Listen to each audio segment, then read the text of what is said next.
1945 সালের 6ই August American সোলজাররা হিরোশিমায় bomb মেরেছে। আমি নিজে দেখে এসেছি জাপানের হিরোশিমাতে।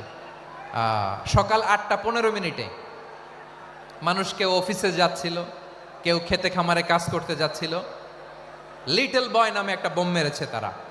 এই বোমের আঘাতে, পারমাণবিক এই বোমার রেডিয়েশনে আঘাতে বোম ব্লাস্ট হওয়ার পরে মুহূর্তের মধ্যে 1,40,000 নাই। উপর থেকে যারা মারতেছে এরাও মানুষ, যাদেরকে মারলো তারাও।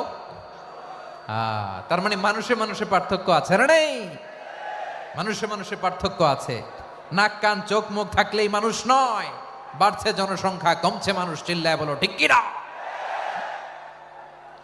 তাহলে আমরা বুঝলাম মানুষ ভালো হলে অনেক ভালো, খারাপ হলে অনেক খারাপ।